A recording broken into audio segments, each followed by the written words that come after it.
The second book of the Maccabees.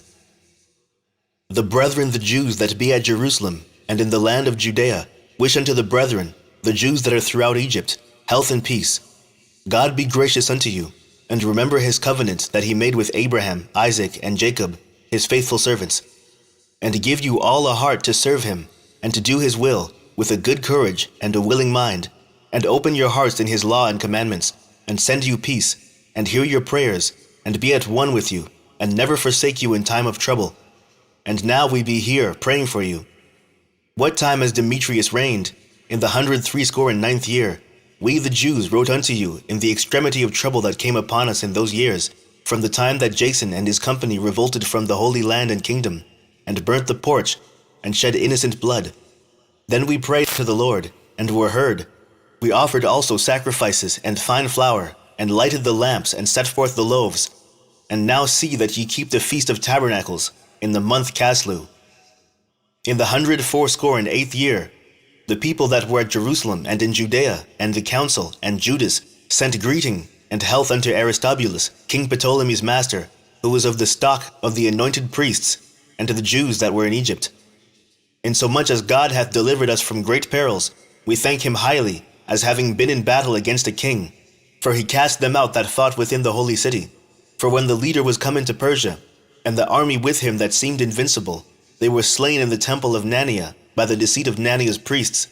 For Antiochus, as though he would marry her, came into the place, and his friends that were with him, to receive money in the name of a dowry, which when the priests of Nania had set forth, and he was entered with a small company into the compass of the temple, they shut the temple as soon as Antiochus was come in, and opening a privy door of the roof, they threw stones like thunderbolts, and struck down the captain, hewed them in pieces, smote off their heads, and cast them to those that were without.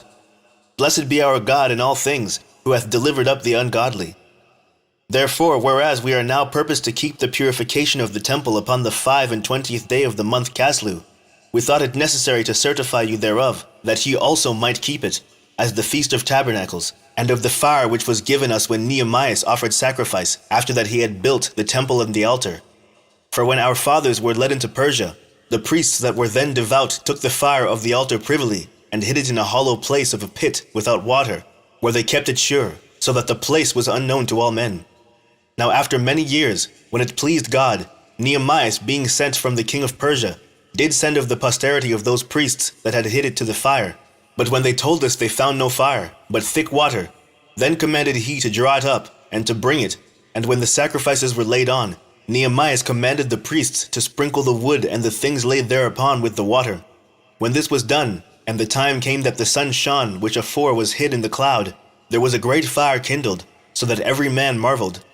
And the priests made a prayer whilst the sacrifice was consuming, I say, both the priests, and all the rest, Jonathan beginning, and the rest answering thereunto, as Nehemiah did. And the prayer was after this manner: O Lord, Lord God, creator of all things, who art fearful and strong, and righteous and merciful, and the only and gracious King, the only giver of all things, the only just, almighty, and everlasting, thou that deliverest Israel from all trouble, and didst choose the fathers and sanctify them. Receive the sacrifice for thy whole people Israel, and preserve thy own portion, and sanctify it. Gather those together that are scattered from us, deliver them that serve among the heathen.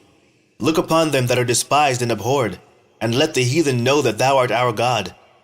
Punish them that oppress us, and with pride do us wrong. Plant thy people again in thy holy place, as Moses hath spoken. And the priests sang psalms of thanksgiving. Now when the sacrifice was consumed, Nehemiah commanded the water that was left to be poured on the great stones. When this was done, there was kindled a flame, but it was consumed by the light that shone from the altar. So when this matter was known, it was told the king of Persia, that in the place where the priests that were led away had hid the fire, there appeared water, and that Nehemiah had purified the sacrifices therewith. Then the king, enclosing the place, made it holy after he had tried the matter. And the king took many gifts, and bestowed thereof on those whom he would gratify. And Nehemiah called this thing Naphtar, which is as much to say as a cleansing, but many men call it Nephi. Chapter 2.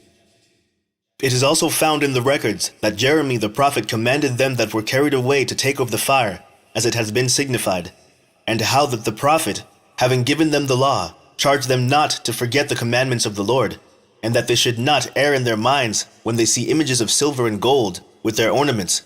And with other such speeches exhorted he them, that the law should not depart from their hearts. It was also contained in the same writing that the prophet, being warned of God, commanded the tabernacle and the ark to go with him, as he went forth into the mountain, where Moses climbed up, and saw the heritage of God. And when Jeremy came thither, he found a hollow cave, wherein he laid the tabernacle and the ark, and the altar of incense, and so stopped the door. And some of those that followed him came to mark the way, but they could not find it. Which when Jeremy perceived, he blamed them, saying, As for that place, it shall be unknown until the time that God gather his people again together, and receive them unto mercy. Then shall the Lord show them these things, and the glory of the Lord shall appear, and the cloud also, as it was shown under Moses, and as when Solomon desired that the place might be honorably sanctified. It was also declared that he, being wise, offered the sacrifice of dedication, and of the finishing of the temple. And as when Moses prayed unto the Lord, the fire came down from heaven and consumed the sacrifices, even so prayed Solomon also. And the fire came down from heaven and consumed the burnt offerings. And Moses said, Because the sin offering was not to be eaten, it was consumed. So Solomon kept those 8 days. The same things also were reported in the writings and commentaries of Nehemiah, and how he, founding a library, gathered together the acts of the kings and the prophets, and of David, and the epistles of the kings concerning the holy gifts. In like manner also Judas gathered together all those things that were lost by reason of the war we had, and they remain with us. Wherefore, if ye have need thereof, send some to fetch them unto you. Whereas we then are about to celebrate the purification we have written unto you, and ye shall do well, if ye keep the same days. We hope also that the God that delivered all this people, and gave them all a heritage, and the kingdom, and the priesthood, and the sanctuary, as he promised in the law, will shortly have mercy upon us, and gather us together out of every land under heaven into the holy place. For he hath delivered us out of great troubles, and hath purified the place. Now as concerning Judas Maccabeus and his brethren, and the purification of the great temple, and the dedication of the altar, and the wars against Antiochus Epiphanes, and Eupator his son, and the manifest signs that came from heaven unto those that behaved themselves manfully, to their honor for Judaism, so that, being but a few, they overcame the whole country, and chased barbarous multitudes, and recovered again the temple renowned all the world over, and freed the city, and upheld the laws which were going down, the Lord being gracious unto them with all favor. All these things, I say, being declared by Jason of Cyrene in 5 books, we will essay to abridge in 1 volume. For considering the infinite number, and the difficulty which they find that desire to look into the narrations of the story, for the variety of the matter, we have been careful, that they that will read may have delight, and they that are desirous to commit to memory might have ease, and that all into whose hands it comes might have profit. Therefore to us that have taken upon us this painful labor of abridging, it was not easy, but a matter of sweat and watching, even as it is no ease unto him that prepareth a banquet, and seeketh the benefit of others.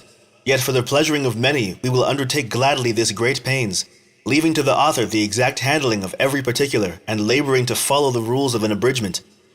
For the master builder of a new house must care for the whole building, but he that undertaketh to set it out and paint it must seek out fit things for the adorning thereof. Even so I think it is with us, to stand upon every point, and go over things at large, and to be curious in particulars, belongeth to the first author of the story. But to use brevity, and avoid much laboring of the work, is to be granted to him that will make an abridgment. Here then will we begin the story, only adding thus much to that which hath been said, that it is a foolish thing to make a long prologue, and to be short in the story itself. Chapter 3. Now when the holy city was inhabited with all peace, and the laws were kept very well because of the godliness of Onias the high priest, and his hatred of wickedness, it came to pass that even the kings themselves did honor the place, and magnify the temple with their best gifts, insomuch that Seleucus, king of Asia, of his own revenues bore all the costs belonging to the service of the sacrifices. But one Simon of the tribe of Benjamin, who was made governor of the temple, fell out with the high priest about disorder in the city. And when he could not overcome Onias, he got him to Apollonius, the son of Thrasias, who then was governor of Coelo-Syria and Phoenice, and told him that the treasury in Jerusalem was full of infinite sums of money, so that the multitude of their riches which did not pertain to the account of the sacrifices was innumerable, and that it was possible to bring all into the king's hand. Now when Apollonius came to the king, and had shown him of the money whereof he was told, the king chose out Heliodorus his treasurer, and sent him with a commandment to bring him the foresaid money. So forthwith Heliodorus took his journey under a color of visiting the cities of Coelosyria and Phenice, but indeed to fulfill the king's purpose. And when he was come to Jerusalem, and had been courteously received of the high priest of the city, he told him what intelligence was given of the money, and declared wherefore he came, and asked if these things were so indeed. Then the high priest told him that there was such money laid up for the relief of widows and fatherless children, and that some of it belonged to Hyrcanus, son of Tobias, a man of great dignity, and not as that wicked Simon had misinformed, the sum whereof in all was 400 talents of silver, and 200 of gold. And it was altogether impossible that such wrong should be done unto them that had committed it to the holiness of the place, and to the majesty and inviolable sanctity of the temple, honored over all the world. But Heliodorus, because of the king's commandment given him, said, that in any wise it must be brought into the king's treasury. So at the day which he appointed, he entered in to order this matter, wherefore there was no small agony throughout the whole city. But the priests, prostrating themselves before the altar in their priests' vestments, called unto heaven upon him that made a law concerning things given to be kept, that they should safely be preserved for such as had committed them to be kept. Then whoso had looked the high priest in the face, it would have wounded his heart, for his countenance and the changing of his color declared the inward agony of his mind. For the man was so compassed with fear and horror of the body, that it was manifest to them that looked upon him what sorrow he had now in his heart. Others ran flocking out of their houses to the general supplication, because the place was like to come into contempt. And the women, girt with sackcloth under their breasts, abounded in the streets, and the virgins that were kept in ran, some to the gates, and some to the walls, and others looked out of the windows, and all, holding their hands towards heaven, made supplication. Then it would have pitied a man to see the falling down of the multitude of all sorts, and the fear of the high priest, being in such agony. They then called upon the Almighty Lord to keep the things committed of trust safe and sure for those that had committed them. Nevertheless, Heliodorus executed that which was decreed. Now as he was there present himself with his guard about the treasury, the Lord of spirits and the Prince of all power caused a great apparition, so that all that presumed to come in with him were astonished at the power of God, and fainted, and were sore afraid. For there appeared unto them a horse, with a terrible rider upon him, and adorned with a very fair covering, and he ran fiercely and smote at Heliodorus with his forefeet, and it seemed that he that sat upon the horse had complete harness of gold. Moreover, the two young men appeared before him, notable in strength, excellent in beauty, and comely in apparel, who stood by him on either side, and scourged him continually, and gave him many sore stripes. And Heliodorus fell suddenly unto the ground, and was compassed with great darkness. But they that were with him took him up, and put him into a litter. Thus him that lately came with a great train, and with all his guard into the said treasury, they carried out, being unable to help himself with his weapons, and manifestly they acknowledged the power of God. For he by the hand of God was cast down, and lay speechless without all hope of life. But they praised the Lord, that had miraculously honored his own place. For the temple, which a little afore was full of fear and trouble, when the Almighty Lord appeared, was filled with joy and gladness. Then straightway certain of Heliodorus' friends prayed Onias that he would call upon the Most High to grant him his life, who lay ready to give up the ghost.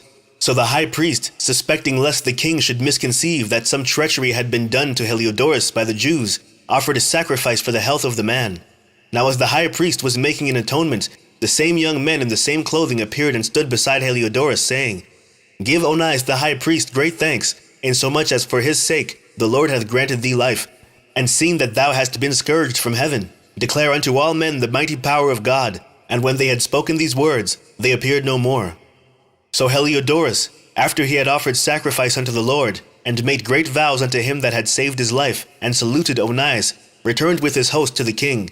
Then testified he to all men the works of the great God, which he had seen with his eyes.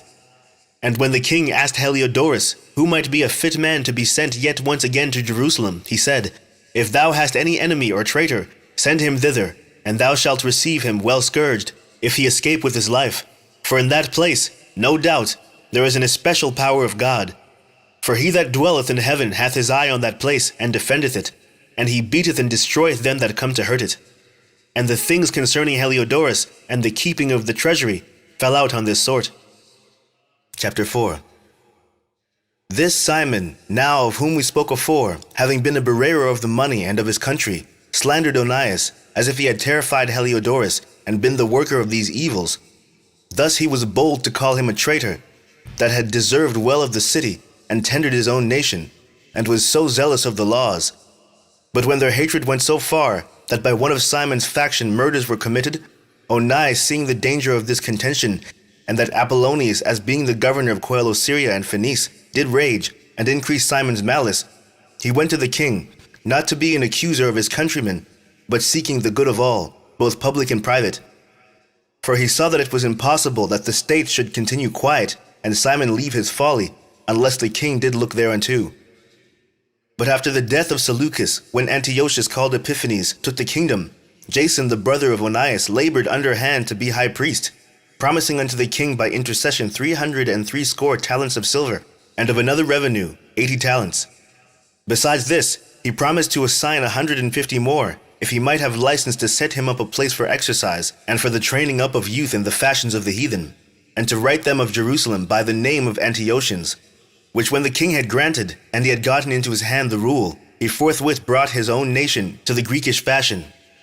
And the royal privilege is granted of special favor to the Jews by the means of John the father of Eupolemus, who went ambassador to Rome for amity and aid, he took away, and putting down the governments which were according to the law, he brought up new customs against the law. For he built gladly a place of exercise under the tower itself, and brought the chief young men under his subjection, and made them wear a hat. Now such was the height of Greek fashions and increase of heathenish manners through the exceeding profaneness of Jason, that ungodly wretch and no high priest, that the priests had no courage to serve any more at the altar, but despising the temple and neglecting the sacrifices, hastened to be partakers of the unlawful allowance in the place of exercise, after the game of discus called them forth, not setting by the honors of their fathers, but liking the glory of the Grecians best of all, by reason whereof sore calamity came upon them. For they had them to be their enemies and avengers, whose custom they followed so earnestly, and unto whom they desired to be like in all things. For it is not a light thing to do wickedly against the laws of God, but the time following shall declare these things. Now when the game that was used every 5th year was kept at Tyrus, the king being present, this ungracious Jason sent special messengers from Jerusalem, who were Antiochians, to carry 300 drachms of silver to the sacrifice of Hercules, which even the bearers thereof thought fit not to bestow upon the sacrifice, because it was not convenient, but to be reserved for other charges.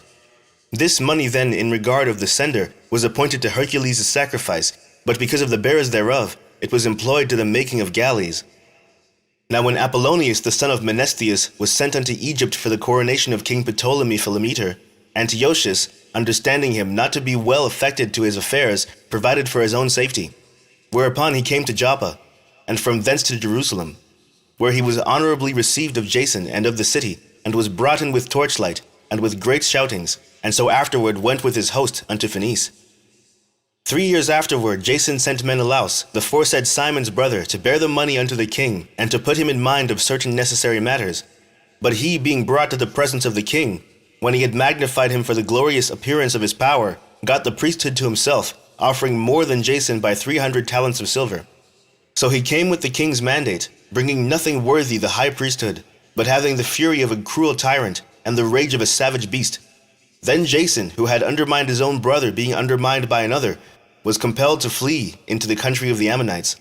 So Menelaus got the principality, but as for the money that he had promised unto the king, he took no good order for it, albeit Sostratus, the ruler of the castle, required it. For unto him appertained the gathering of the customs, wherefore they were both called before the king. Now Menelaus left his brother Lysimachus in his stead in the priesthood, and Sostratus left Crates, who was governor over the Cyprians.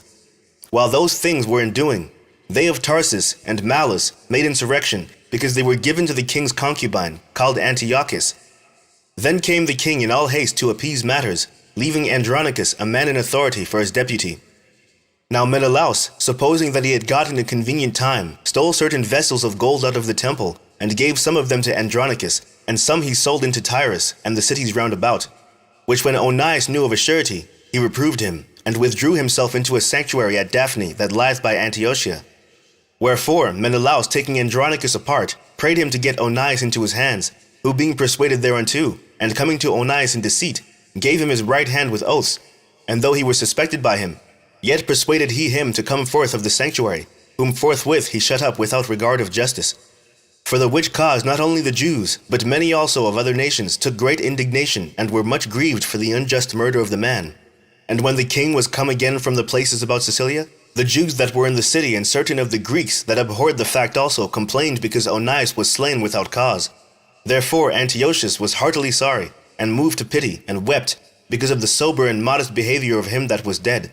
And being kindled with anger, forthwith he took away Andronicus's purple, and rent off his clothes, and leading him through the whole city unto that very place where he had committed impiety against Onias, there slew he the cursed murderer. Thus the Lord rewarded him his punishment as he had deserved. Now when many sacrileges had been committed in the city by Lysimachus with the consent of Menelaus, and the brewery thereof was spread abroad, the multitude gathered themselves together against Lysimachus, many vessels of gold being already carried away. Whereupon the common people rising and being filled with rage, Lysimachus armed about 3,000 men, and began to first offer violence, one Orinus being the leader, a man far gone in years and no less in folly. They then, seeing the attempt of Lysimachus, some of them caught stones, some clubs, others taking handfuls of dust that was next at hand, cast them all together upon Lysimachus, and those that set upon them. Thus many of them they wounded, and some they struck to the ground, and all of them they forced to flee. But as for the church robber himself, him they killed beside the treasury. Of these matters, therefore, there was an accusation laid against Menelaus.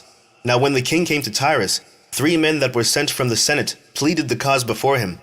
But Menelaus, being now convicted, promised Ptolemy the son of Dorymenes to give him much money if he would pacify the king towards him.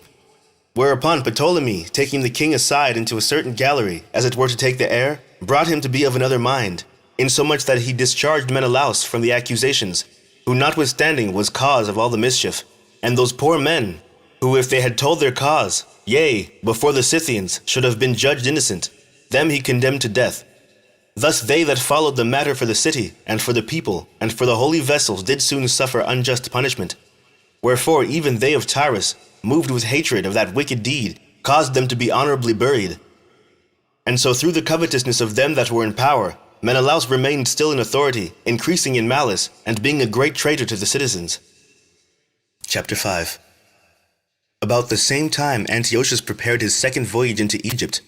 And then it happened that through all the city, for the space almost of 40 days, there were seen horsemen running in the air, in cloth of gold and armed with lances, like a band of soldiers, and troops of horsemen in array, encountering, and running one against another, with shaking of shields and multitude of pikes, and drawing of swords and casting of darts, and glittering of golden ornaments, and harness of all sorts. Wherefore every man prayed that that apparition might turn to good. Now when there was gone forth a false rumor, as though Antiochus had been dead, Jason took at the least 1,000 men, and suddenly made an assault upon the city. And they that were upon the walls being put back, and the city at length taken, Menelaus fled into the castle. But Jason slew his own citizens without mercy, not considering that to get the day of them of his own nation would be a most unhappy day for him, but thinking that they had been his enemies, not his countrymen whom he conquered. Howbeit, for all this, he obtained not the principality, but at the last received shame for the reward of his treason, and fled again into the country of the Ammonites. In the end, therefore, he had an unhappy return, being accused before Aretas, the king of the Arabians, fleeing from city to city, pursued of all men, hated as a forsaker of the laws, and being had in abomination as an open enemy of his country and countrymen, he was cast out into Egypt. Thus he that had driven many out of their country perished in a strange land, retiring to the Lacedaemonians, and thinking there to find succour by reason of his kindred. And he that had cast out many, unburied, had none to mourn for him, nor any solemn funerals at all, nor sepulchre with his fathers. Now when this that was done came to the king's ear, he thought that Judea had revolted, whereupon removing out of Egypt in a furious mind, he took the city by force of arms, and commanded his men of war not to spare such as they met, and to slay such as went up upon the houses. Thus there was killing of young and old, making away of men, women, and children, slaying of virgins and infants. And there were destroyed within the space of 3 whole days 80,000, whereof 40,000 were slain in the conflict, and no fewer sold than slain. Yet was he not content with this, but presumed to go into the most holy temple of all the world. Menelaus, that traitor to the laws, and to his own country, being his guide, and taking the holy vessels with polluted hands, and with profane hands, pulling down the things that were dedicated by other kings to the augmentation and glory and honor of the place, he gave them away. And so haughty was Antiochus in mind, that he considered not that the Lord was angry for a while for the sins of them that dwelt in the city, and therefore his eye was not upon the place. For had they not been formerly wrapped in many sins, this man, as soon as he had come home, had forthwith been scourged, and put back from his presumption, as Heliodorus was, whom Seleucus the king sent to view the treasury. Nevertheless, God did not choose the people for the place's sake, but the place for the people's sake. And therefore the place itself, that was a partaker with them of the adversities that happened to the nation, did afterward communicate in the benefits sent from the Lord. And as it was forsaken in the wrath of the Almighty, so again, the great Lord being reconciled, it was set up with all glory. So when Antiochus had carried out of the temple 1,800 talents, he departed in all haste unto Antiochia, weening in his pride to make the land navigable, and the sea passable by foot. Such was the haughtiness of his mind. And he left governors to vex the nation. At Jerusalem, Philip, for his country a Phrygian, and for manners more barbarous than he that set him there. And at Gerizim, Andronicus, and besides, Menelaus, who worse than all the rest, bore a heavy hand over the citizens, having a malicious mind against his countrymen the Jews. He sent also that detestable ringleader, Apollonius, with an army of 22,000, commanding him to slay all those that were in their best age, and to sell the women and the younger sort, who, coming to Jerusalem, and pretending peace, did forbear till the holy day of the Sabbath, when taking the Jews keeping holy day, he commanded his men to arm themselves.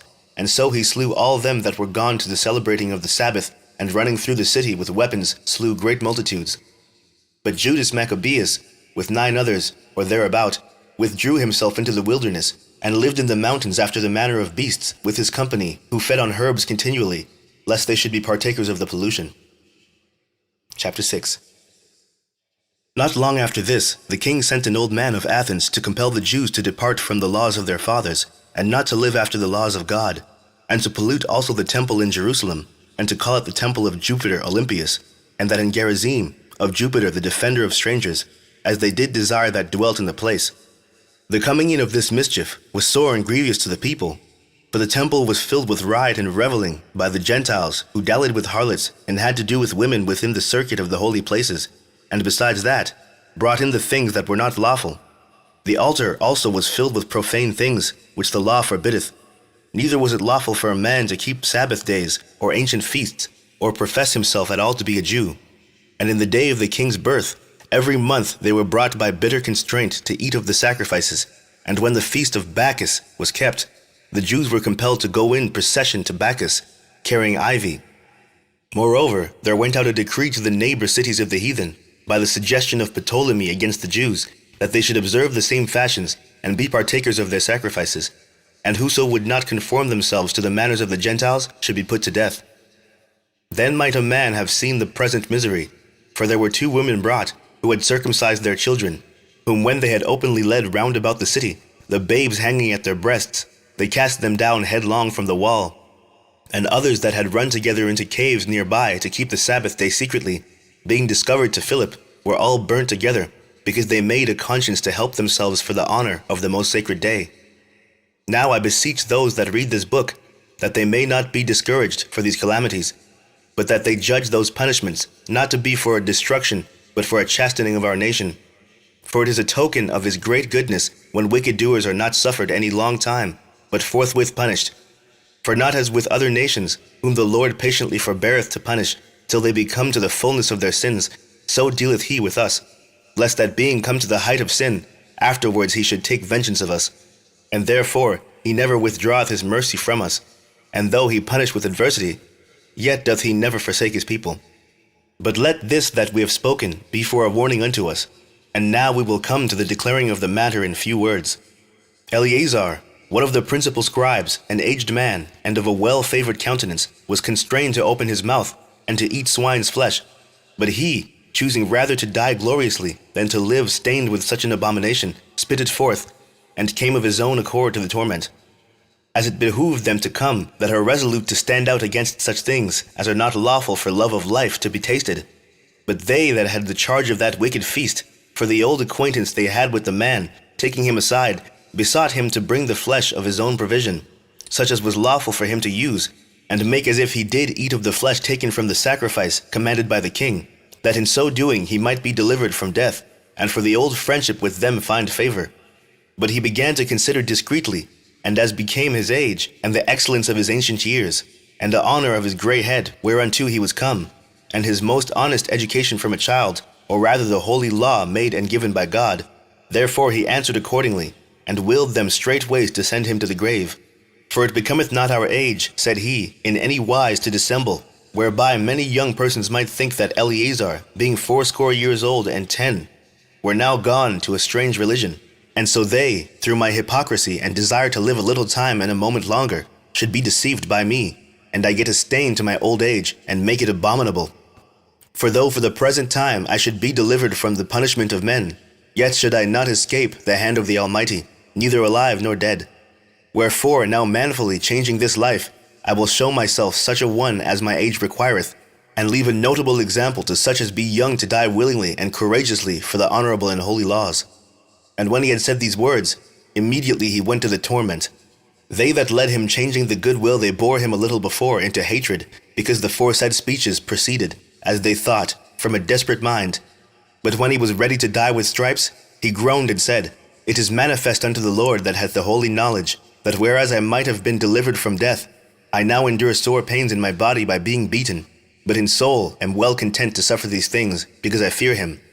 And thus this man died, leaving his death for an example of a noble courage, and a memorial of virtue, not only unto young men, but unto all his nation. Chapter 7. It came to pass also that 7 brethren with their mother were taken and compelled by the king against the law to taste swine's flesh, and were tormented with scourges and whips. But one of them that spoke first said thus, What wouldst thou ask or learn of us? We are ready to die, rather than to transgress the laws of our fathers.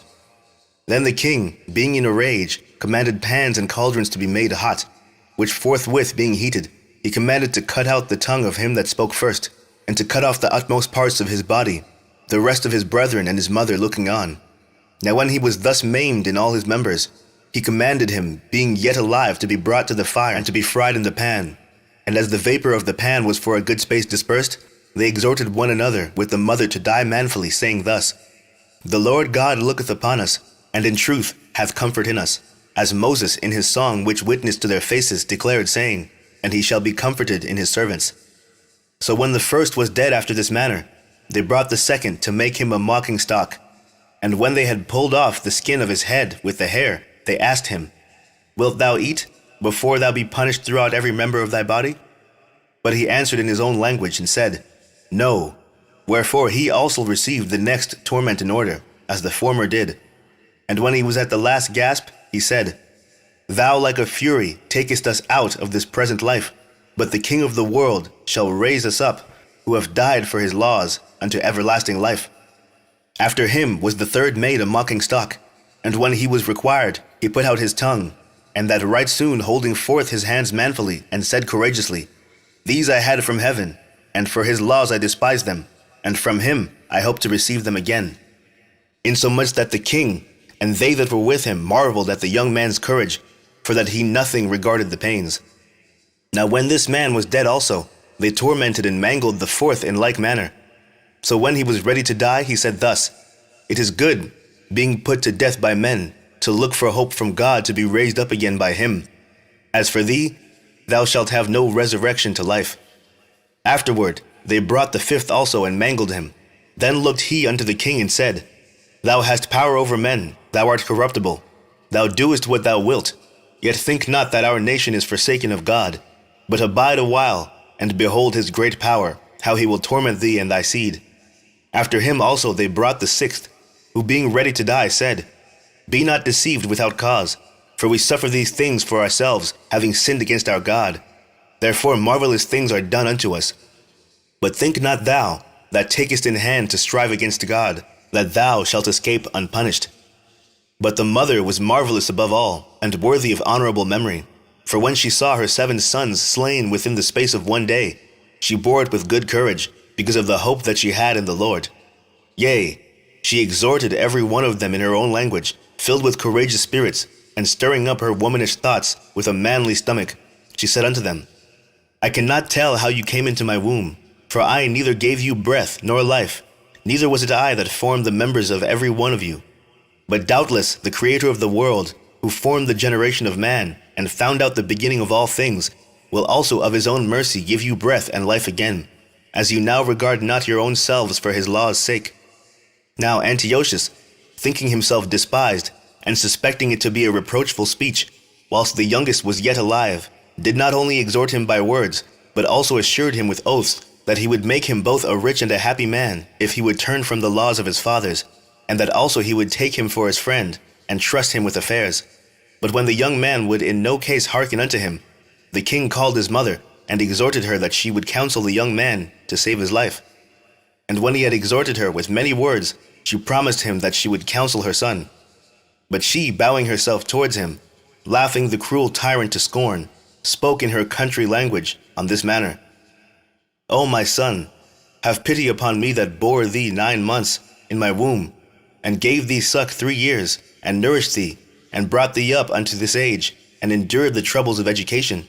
I beseech thee, my son, look upon the heaven and the earth, and all that is therein, and consider that God made them of things that were not, and so was mankind made likewise.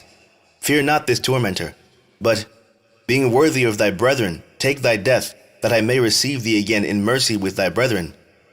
Whilst she was yet speaking these words, the young man said, Whom wait ye for? I will not obey the king's commandment, but I will obey the commandment of the law that was given unto our fathers by Moses. And thou, that hast been the author of all mischief against the Hebrews, shall not escape the hands of God. For we suffer because of our sins. And though the living Lord be angry with us a little while for our chastening and correction, yet shall he be at one again with his servants.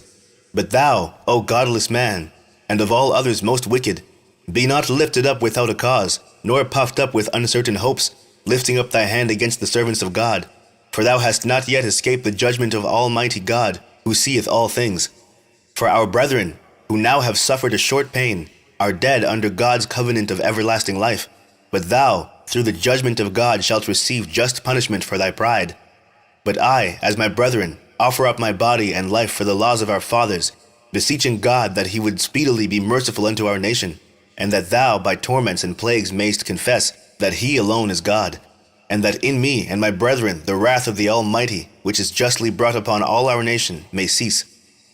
Then the king, being in a rage, handled him worse than all the rest, and took it grievously that he was mocked. So this man died undefiled, and put his whole trust in the Lord. Last of all, after the sons, the mother died. Let this be enough now to have spoken concerning the idolatrous feasts and the extreme tortures. Chapter 8. Then Judas Maccabeus, and they that were with him, went privily into the towns, and called their kinsfolks together, and took unto them all such as continued in the Jews' religion, and assembled about 6,000 men. And they called upon the Lord that he would look upon the people that was trodden down of all, and also pity the temple profaned of ungodly men, and that he would have compassion upon the city, sore defaced, and ready to be made even with the ground, and hear the blood that cried unto him, and remember the wicked slaughter of harmless infants, and the blasphemies committed against his name, and that he would show his hatred against the wicked. Now when Maccabeus had his company about him, he could not be withstood by the heathen, for the wrath of the Lord was turned into mercy. Therefore he came at unawares, and burnt up towns and cities, and got into his hands the most commodious places, and overcame and put to flight no small number of his enemies, but specially took he advantage of the night for such privy attempts, insomuch that the bruit of his manliness was spread everywhere. So Philip saw that this man increased by little and little, and that things prospered with him still more and more. He wrote unto Ptolemaeus, the governor of Coele-Syria and Phoenice, to yield more aid to the king's affairs. Then forthwith choosing Nicanor, the son of Patroclus, one of his special friends, he sent him with no fewer than 20,000 of all nations under him, to root out the whole generation of the Jews. And with him he joined also Gorgias, a captain, who in matters of war had great experience. So Nicanor undertook to make so much money of the captive Jews, as should defray the tribute of 2,000 talents, which the king was to pay to the Romans. Wherefore immediately he sent to the cities upon the sea-coast, proclaiming a sale of the captive Jews, and promising that they should have 80 bodies for 1 talent, not expecting the vengeance that was to follow upon him from the Almighty God.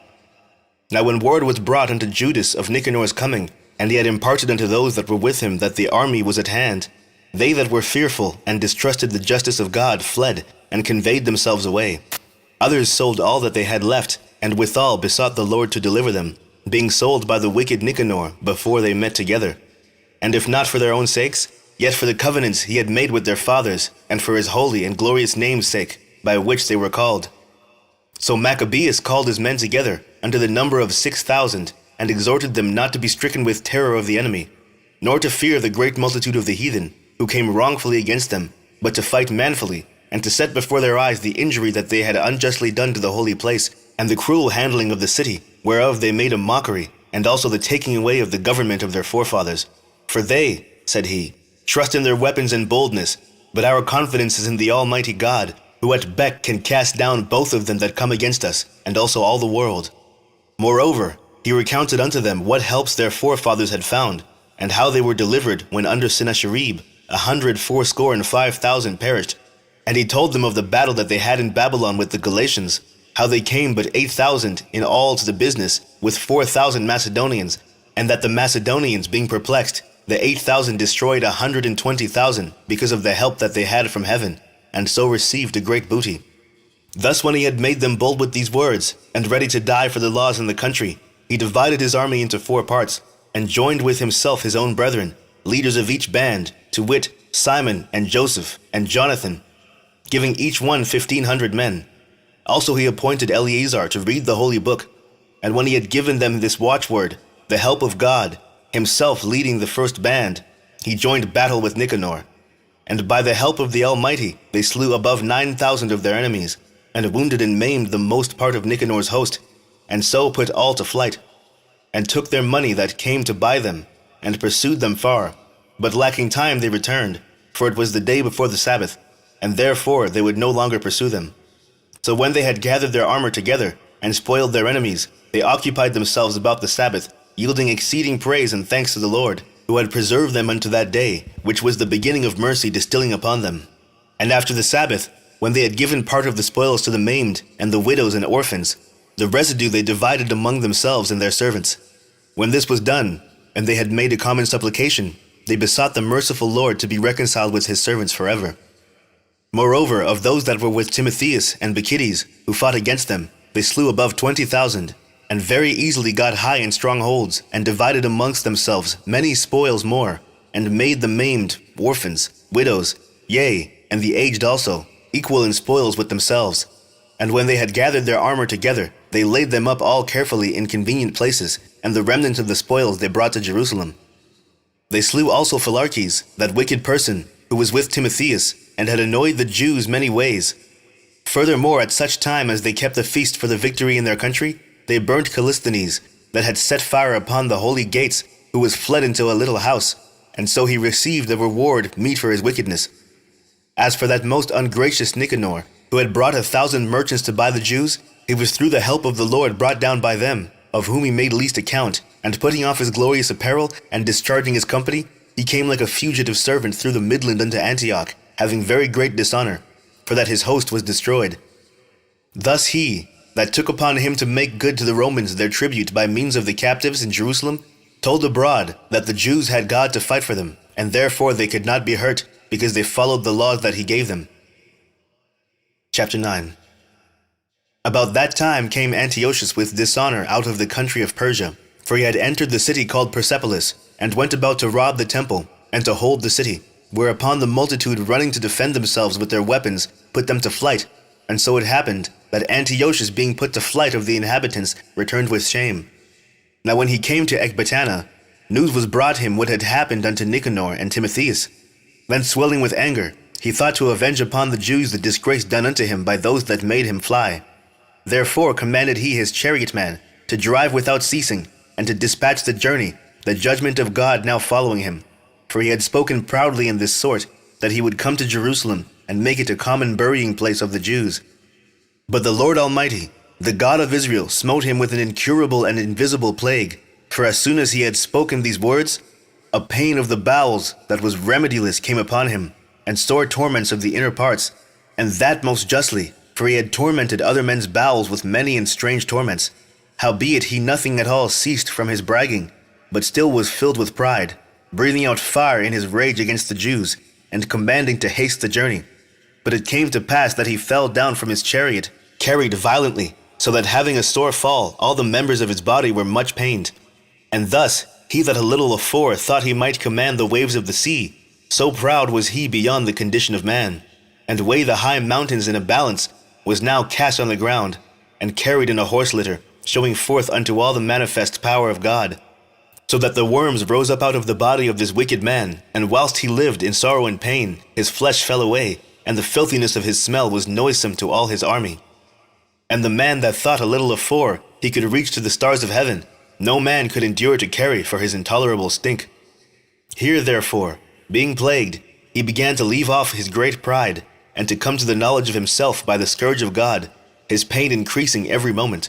And when he himself could not abide his own smell, he said these words, It is meet to be subject unto God, and that a man that is mortal should not proudly think of himself, as if he were God.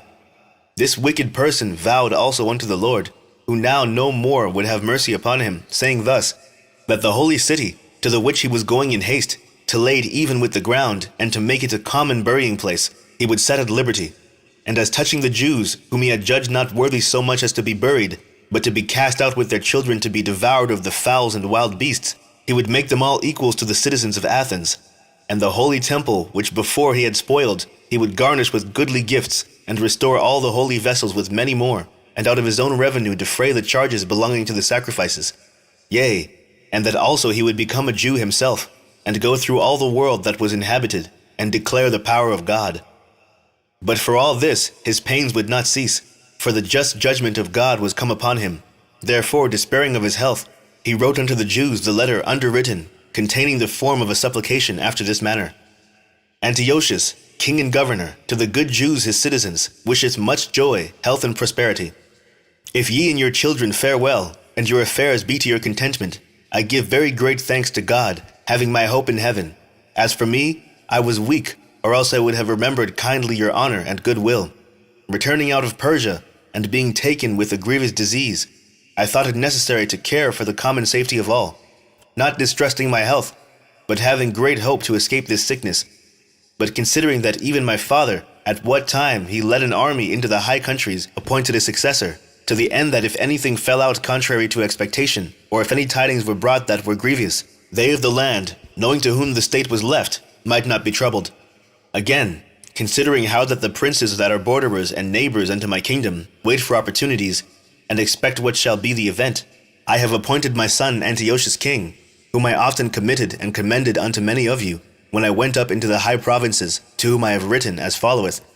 Therefore, I pray and request you to remember the benefits that I have done unto you generally, and in special, and that every man will be still faithful to me and my son.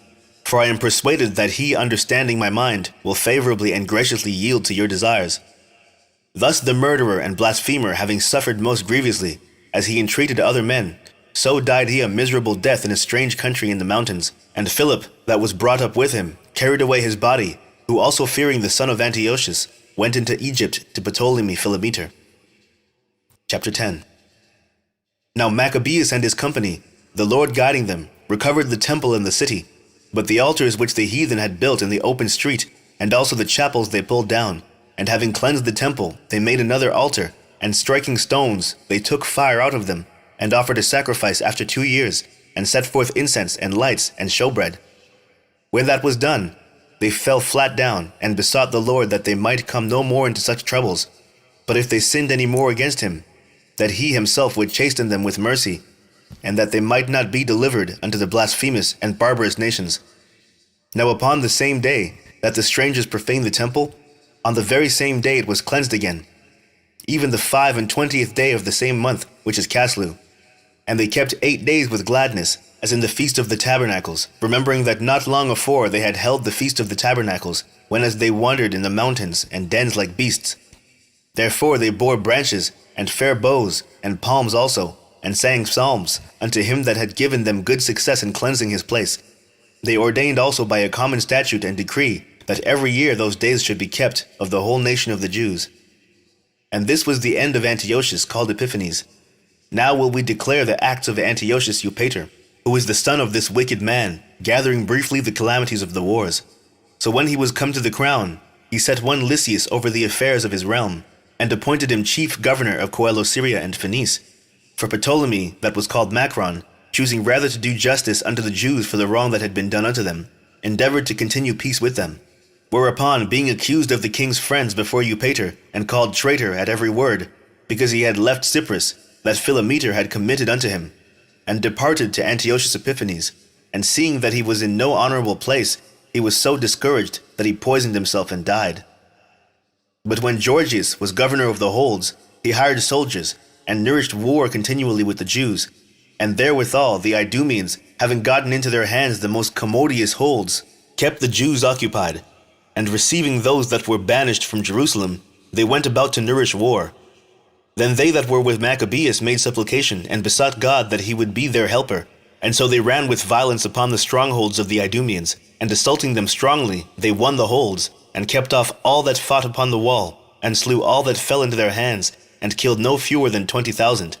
And because certain, who were no less than 9,000, were fled together into two very strong castles, having all manner of things convenient to sustain the siege, Maccabeus left Simon, and Joseph, and Zacchaeus also, and them that were with him, who were enough to besiege them, and departed himself unto those places which more needed his help. Now they that were with Simon, being led with covetousness, were persuaded for money, through certain of those that were in the castle, and took 70,000 drachms, and let some of them escape. But when it was told Maccabeus what was done, he called the governors of the people together, and accused those men, that they had sold their brethren for money, and set their enemies free to fight against them. So he slew those that were found traitors, and immediately took the two castles. And having good success with his weapons in all things he took in hand, he slew in the two holds more than 20,000. Now Timotheus, whom the Jews had overcome before, when he had gathered a great multitude of foreign forces, and horses out of Asia, not a few, came as though he would take Jewry by force of arms. But when he drew near, they that were with Maccabeus turned themselves to pray unto God, and sprinkled earth upon their heads, and girded their loins with sackcloth, and fell down at the foot of the altar, and besought him to be merciful to them, and to be an enemy to their enemies, and an adversary to their adversaries, as the law declareth. So after the prayer, they took their weapons, and went on farther from the city, and when they drew near to their enemies, they kept by themselves. Now the sun being newly risen, they joined both together, the one part having together with their virtue their refuge also unto the Lord for a pledge of their success and victory, the other side making their rage leader of their battle. But when the battle waxed strong, there appeared unto the enemies from heaven 5 comely men upon horses, with bridles of gold, and 2 of them led the Jews, and took Maccabeus betwixt them, and covered him on every side with their weapons, and kept him safe, but shot arrows and lightnings against the enemies, so that being confounded with blindness, and full of trouble, they were killed. And there were slain of footmen 20,500, and 600 horsemen. As for Timotheus himself, he fled into a very strong hold, called Gazara, where Carius was governor. But they that were with Maccabeus laid siege against the fortress courageously 4 days. And they that were within, trusting to the strength of the place, blasphemed exceedingly, and uttered wicked words.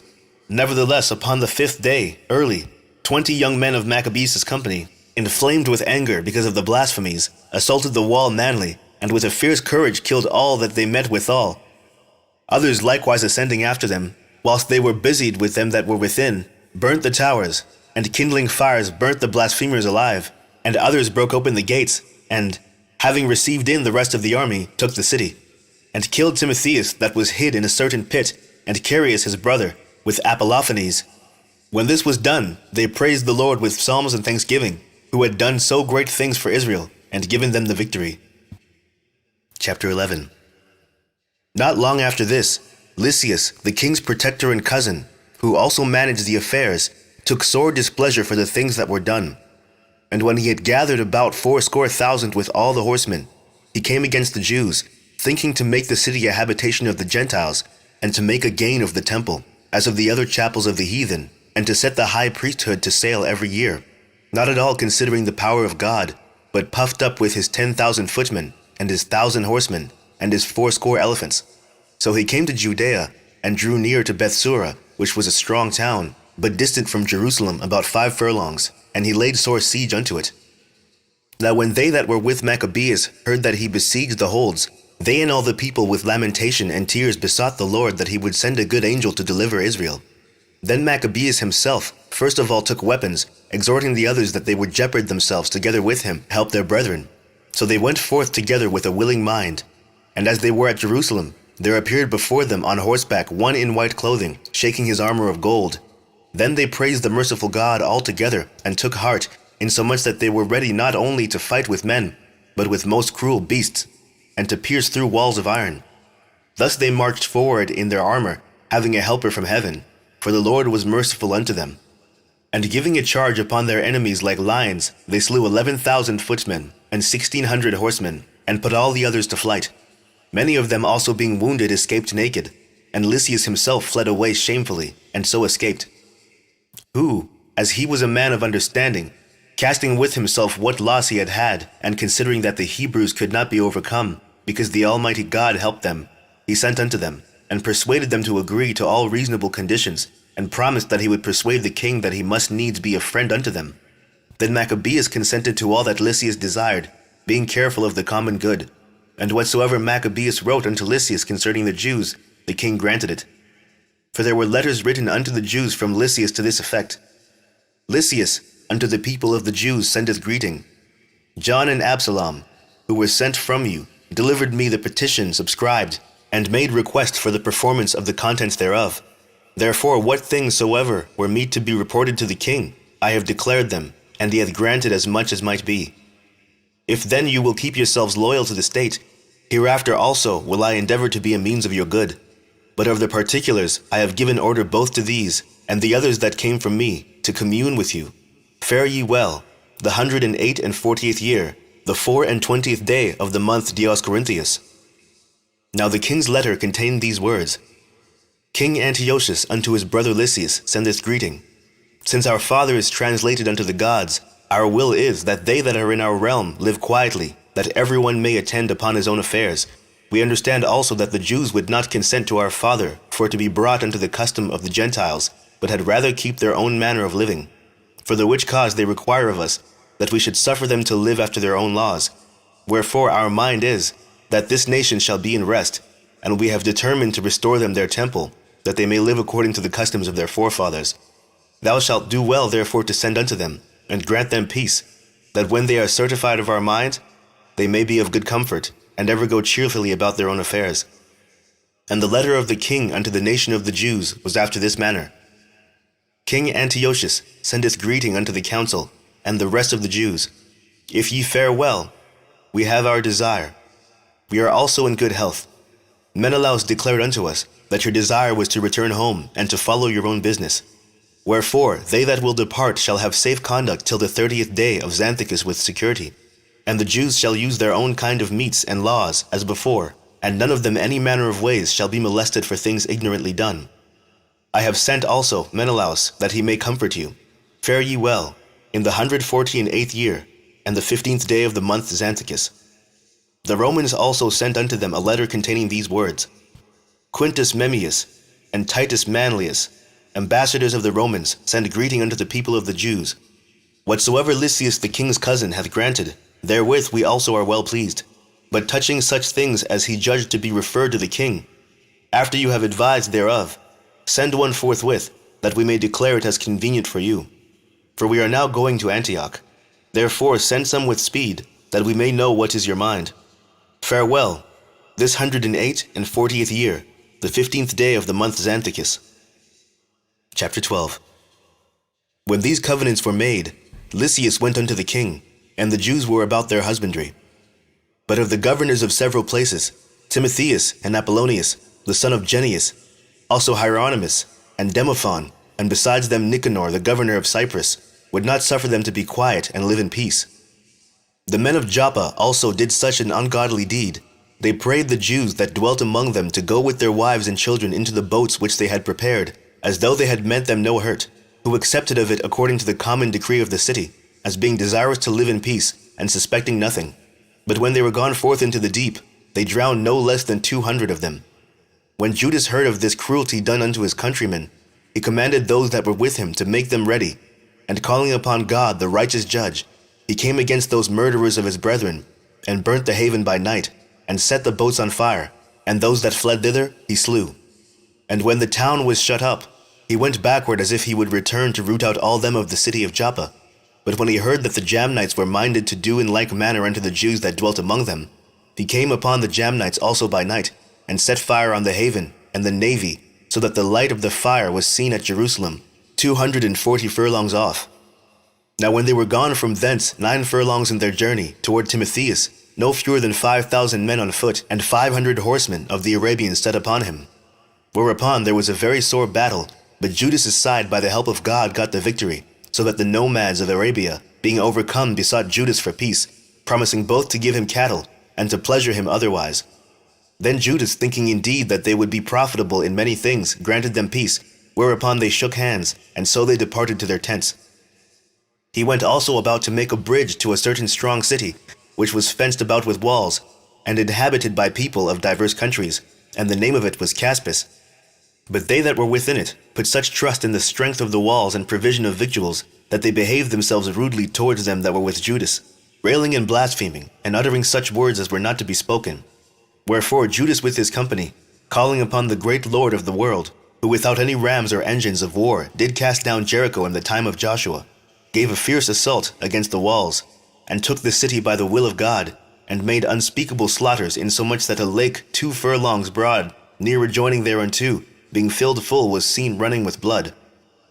Then departed they from thence 750 furlongs, and came to Caracca unto the Jews that are called to Bienai. As for Timotheus, they found him not in the places, for before he had dispatched anything, he departed from thence, having left a very strong garrison in a certain hold. Howbeit, Dositheus and Sosipater, who were of Maccabees his captains, went forth, and slew those that Timotheus had left in the fortress, above 10,000 men. And Maccabees ranged his army by bands, and set them over the bands, and went against Timotheus, who had about him 120,000 men of foot, and 2,500 horsemen. Now when Timotheus had knowledge of Judas's coming, he sent the women and children and the other baggage unto a fortress called Carnion, for the town was hard to besiege, and uneasy to come unto, by reason of the straitness of all the places. But when Judas's first band came in sight, the enemies being smitten with fear and terror, through the appearing of him that seeth all things, fled amain, one running this way, another that way, so as that they were often hurt of their own men, and wounded with the points of their own swords. Judas also was very earnest in pursuing them, killing those wicked wretches, of whom he slew about 30,000 men. Moreover, Timotheus himself fell into the hands of Dositheus and Sosipater, whom he besought with much craft to let him go with his life, because he had many of the Jews' parents, and the brethren of some of them, who if they put him to death, should not be regarded. So when he had assured them with many words that he would restore them without hurt, according to the agreement, they let him go for the saving of their brethren. Then Maccabeus marched forth to Carnion, and to the temple of Atargatis, and there he slew 25,000 persons. And after he had put to flight and destroyed them, Judas removed the host towards Ephron, a strong city, wherein Lysias abode, and a great multitude of diverse nations, and the strong young men kept the walls, and defended them mightily, wherein also was great provision of engines and darts. But when Judas and his company had called upon Almighty God, who with his power breaketh the strength of his enemies, they won the city, and slew 25,000 of them that were within. From thence they departed to Scythopolis, which lieth 600 furlongs from Jerusalem. But when the Jews that dwelt there had testified that the Scythopolitans dealt lovingly with them, and entreated them kindly in the time of their adversity, they gave them thanks, desiring them to be friendly still unto them. And so they came to Jerusalem, the feast of weeks approaching. And after the feast, called Pentecost, they went forth against Georgius, the governor of Idumea, who came out with 3,000 men of foot, and 400 horsemen. And it happened that in their fighting together, a few of the Jews were slain. At which time Dositheus, one of Basenor's company, who was on horseback and a strong man, was still upon Georgius, and taking hold of his coat drew him by force. And when he would have taken that cursed man alive, a horseman of Thracia, coming upon him, smote off his shoulder, so that Georgius fled unto Marissa. Now when they that were with Georgius had fought long, and were weary, Judas called upon the Lord that he would show himself to be their helper and leader of the battle. And with that he began in his own language, and sang psalms with a loud voice, and rushing unawares upon Georgius's men, he put them to flight. So Judas gathered his host, and came into the city of Adullam. And when the 7th day came, they purified themselves, as the custom was, and kept the Sabbath in the same place. And upon the day following, as the use had been, Judas and his company came to take up the bodies of them that were slain, and to bury them with their kinsmen in their fathers' graves. Now under the coats of every one that was slain, they found things consecrated to the idols of the Jamnites, which is forbidden the Jews by law. Then every man saw that this was the cause wherefore they were slain. All men therefore, praising the Lord, the righteous judge who had opened the things that were hid, betook themselves unto prayer, and besought him that the sin committed might wholly be put out of remembrance. Besides, that noble Judas exhorted the people to keep themselves from sin, for so much as they saw before their eyes the things that came to pass for the sin of those that were slain. And when he had made a gathering throughout the company to the sum of 2,000 drachms of silver, he sent it to Jerusalem to offer a sin offering, doing therein very well and honestly, in that he was mindful of the resurrection. For if he had not hoped that they that were slain should have risen again, it had been superfluous in vain to pray for the dead. And also in that he perceived that there was a great favor laid up for those that died godly, it was a holy and good thought. Whereupon he made a reconciliation for the dead, that they might be delivered from sin. Chapter 13. In the 149th year, it was told Judas that Antiochus Eupator was coming with a great power into Judea, and with him Lysias his protector, and ruler of his affairs, having either of them a Grecian power of footmen, 110,000, and horsemen 5,300, and elephants 22, and 300 chariots armed with hooks. Menelaus also joined himself with them, and with great dissimulation encouraged Antiochus, not for the safeguard of the country, but because he thought to have been made governor. But the king of kings moved Antiochus' mind against this wicked wretch, and Lysias informed the king that this man was the cause of all mischief, so that the king commanded to bring him unto Berea, and to put him to death, as the manner is in that place. Now there was in that place a tower of 50 cubits high, full of ashes, and it had a round instrument which on every side hanged down into the ashes, and whosoever was condemned of sacrilege or had committed any other grievous crime, there did all men thrust him unto death. Such a death it happened that wicked man to die, not having so much as burial in the earth, and that most justly, for inasmuch as he had committed many sins about the altar, whose fire and ashes were holy, he received his death in ashes. Now the king came with a barbarous and haughty mind to do far worse to the Jews than had been done in his father's name. Which things when Judas perceived, he commanded the multitude to call upon the Lord night and day, that if ever at any other time, he would now also help them, being at the point to be put from their law, from their country, and from the holy temple, and that he would not suffer the people, that had even now been but a little refreshed, to be in subjection to the blasphemous nations. So when they had all done this together, and besought the merciful Lord with weeping and fasting, and lying flat upon the ground 3 days long, Judas, having exhorted them, commanded they should be in a readiness. And Judas, being apart with the elders, determined before the king's host should enter into Judea and get the city, to go forth and try the matter in fight, by the help of the Lord. So when he had committed all to the Creator of the world, and exhorted his soldiers to fight manfully, even unto death, for the laws, the temple, the city, the country, and the commonwealth, he camped by Modin. And having given the watchword to them that were about him, victory is of God, with the most valiant and choice young men, he went into the king's tent by night, and slew in the camp about 4,000 men, and the chiefest of the elephants, with all that were upon him. And at last they filled the camp with fear and tumult, and departed with good success. This was done in the break of the day, because the protection of the Lord did help him. Now when the king had taken a taste of the manliness of the Jews, he went about to take the holds by policy, and marched towards Bethsura, which was a strong hold for the Jews. But he was put to flight, failed, and lost of his men, for Judas had conveyed unto them that were in it such things as were necessary. But Rhodicus, who was in the Jews' host, disclosed the secrets to the enemies. Therefore he was sought out, and when they had gotten him, they put him in prison. The king treated with them in Bethsura the second time, gave his hand, took theirs, departed, fought with Judas, was overcome, heard that Philip, who was left over the affairs in Antioch, was desperately bent, confounded, entreated the Jews, submitted himself, and swore to all equal conditions agreed with them, and offered sacrifice, and honored the temple, and dealt kindly with the place, and accepted well of Maccabeus, made him principal governor from Ptolemais unto the Gerenians, came to Ptolemais. The people there were grieved for the covenants, for they stormed because they would make their covenants void. Lysias went up to the judgment seat, said as much as could be in defense of the cause, persuaded, pacified, made them well affected, returned to Antioch. Thus it went touching the king's coming and departing. Chapter 14. After 3 years was Judas informed that Demetrius, the son of Seleucus, having entered by the haven of Tripolis with a great power and navy, had taken the country and killed Antiochus and Lysias his protector. Now one Alcimus, who had been high priest, and had defiled himself willfully in the times of their mingling with the Gentiles, seeing that by no means he could save himself, nor have any more access to the holy altar, came to King Demetrius in the 151st year, presenting unto him a crown of gold, and a palm, and also of the bows which were used solemnly in the temple. And so that day he held his peace, howbeit having got an opportunity to further his foolish enterprise, and being called into council by Demetrius, and asked how the Jews stood affected, and what they intended, he answered thereunto, Those of the Jews that be called Assyrians, whose captain is Judas Maccabeus, nourish war, and are seditious, and will not let the realm be in peace. Therefore I, being deprived of my ancestors' honor, I mean the high priesthood, am now come hither. First, verily, for the unfeigned care I have of things pertaining to the king, and secondly, even for that I intend the good of my own countrymen. For all our nation is in no small misery through the unadvised dealing of them aforesaid. Wherefore, O king, seeing thou knowest all these things, be careful for the country and our nation, which is pressed on every side, according to the clemency that thou readily showest unto all. For as long as Judas liveth, it is not possible that the state should be quiet.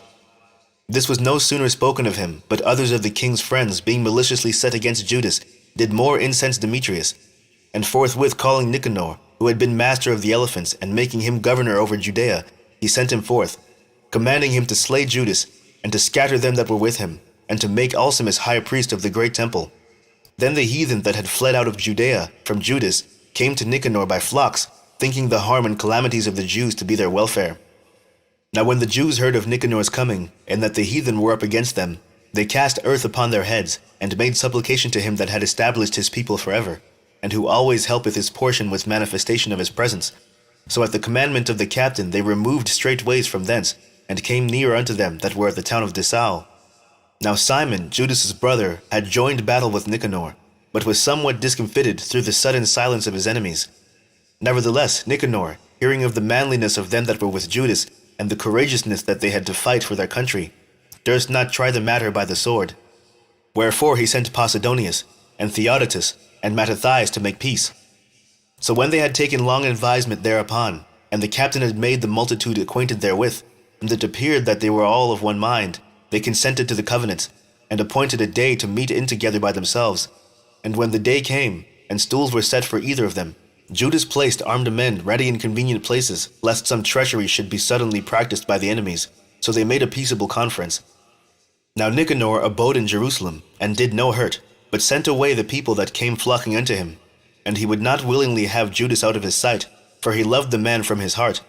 He prayed him also to take a wife, and to beget children, so he married, was quiet, and took part of his life. But Alcimus, perceiving the love that was betwixt them, and considering the covenants that were made, came to Demetrius, and told him that Nicanor was not well affected towards the state, for that he had ordained Judas, a traitor to his realm, to be the king's successor. Then the king, being in a rage, and provoked with the accusations of the most wicked man, wrote to Nicanor, signifying that he was much displeased with the covenants, and commanding him that he should send Maccabeus prisoner in all haste unto Antioch.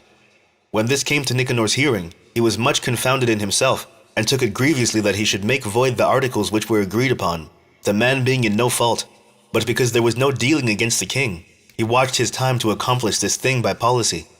Notwithstanding, when Maccabeus saw that Nicanor began to be churlish unto him, and that he entreated him more roughly than he was wont, perceiving that such sour behavior came not of good, he gathered together not a few of his men, and withdrew himself from Nicanor. But the other, knowing that he was notably prevented by Judas's policy, came into the great and holy temple, and commanded the priests that were offering their usual sacrifices to deliver him the man. And when they swore that they could not tell where the man was whom he sought, he stretched out his right hand toward the temple, and made an oath in this manner: If you will not deliver me Judas as a prisoner, I will lay this temple of God even with the ground, and I will break down the altar, and erect a notable temple unto Bacchus. After these words he departed.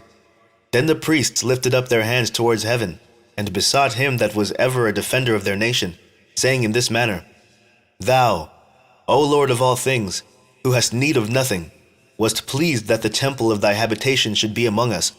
Therefore now, O holy Lord of all holiness, keep this house ever undefiled, which lately was cleansed, and stop every unrighteous mouth. Now there was accused unto Nicanor one Razis, one of the elders of Jerusalem, a lover of his countrymen, and a man of very good report, who for his kindness was called a father of the Jews.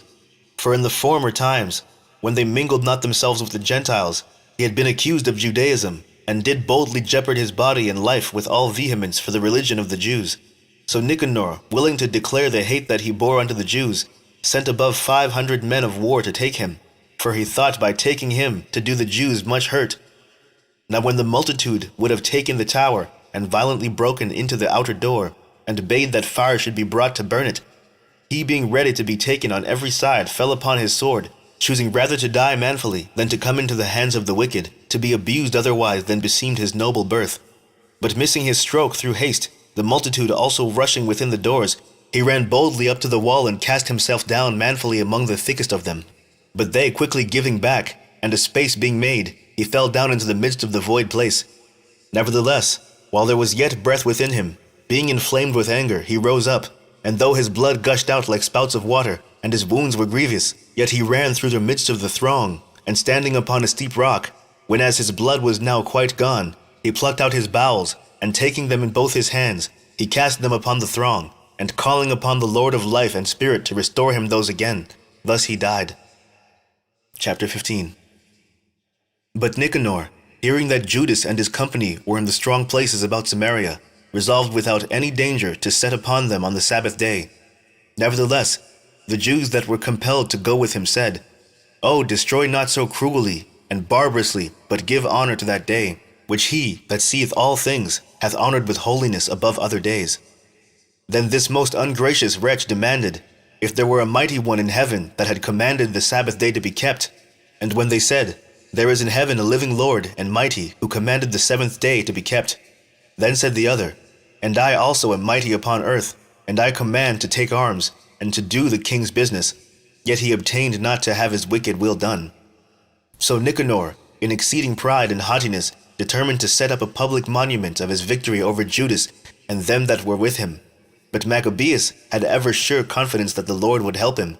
Wherefore he exhorted his people not to fear the coming of the heathen against them, but to remember the help which in former times they had received from heaven, and now expect the victory and aid which should come unto them from the Almighty.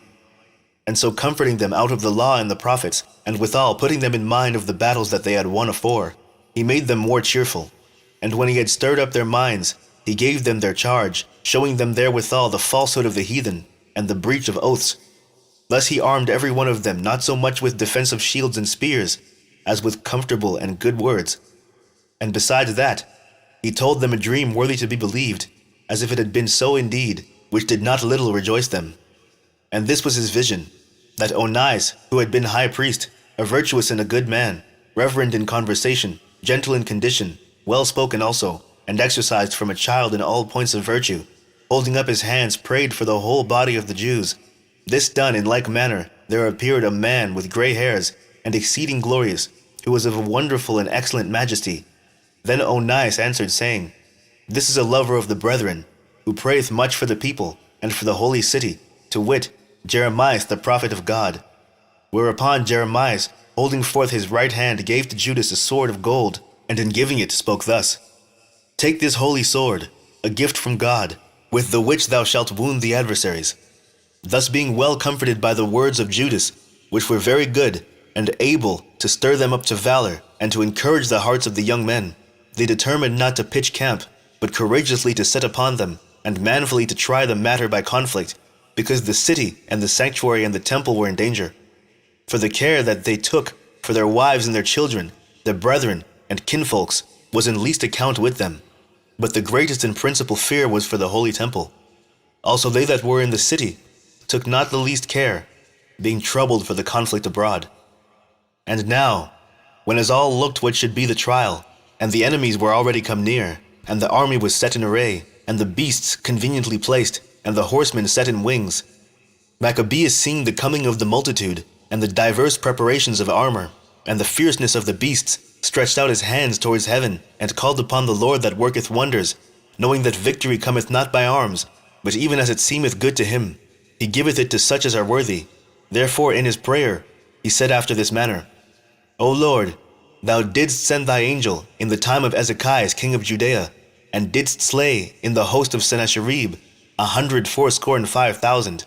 Wherefore now also, O Lord of heaven, send a good angel before us for a fear and dread unto them. And through the might of thy arm, let those be stricken with terror that come against thy holy people to blaspheme. And he ended thus. Then Nicanor and they that were with him came forward with trumpets and songs, but Judas and his company encountered the enemies with invocation and prayer, so that fighting with their hands and praying unto God with their hearts, they slew no less than 35,000 men. For through the appearance of God were they greatly cheered. Now when the battle was done, returning again with joy, they knew that Nicanor lay dead in his harness. Then they made a great shout and a noise, praising the Almighty in their own language. And Judas, who was ever the chief defender of the citizens both in body and mind, and who continued his love towards his countrymen all his life, commanded to strike off Nicanor's head, and his hand with his shoulder, and bring them to Jerusalem. So when he was there, and had called them of his nation together, and set the priests before the altar, he sent for them that were of the tower, and showed them the vile Nicanor's head, and the hand of that blasphemer, which with proud brags he had stretched out against the holy temple of the Almighty. And when he had cut out the tongue of that ungodly Nicanor, he commanded that they should give it by pieces unto the fowls, and hang up the reward of his madness before the temple. So every man praised towards the heaven the glorious Lord, saying, Blessed be he that hath kept his own place undefiled. He hanged also Nicanor's head upon the tower, an evident and manifest sign unto all the help of the Lord. And they ordained all with a common decree in no case to let that day pass without solemnity, but to celebrate in the 13th day of the 12th month, which in the Syrian tongue is called Adar, the day before Mardocheus' day. Thus went it with Nicanor, and from that time forth the Hebrews had the city in their power. And here will I make an end, and if I have done well, and as is fitting the story, it is that which I desired. But if slenderly and meanly, it is that which I could attain unto. For as it is hurtful to drink wine or water alone, and as wine mingled with water is pleasant, and delighteth the taste, even so speech finely framed delighteth the ears of them that read the story. And here shall be an end. The end of the second book of the Maccabees.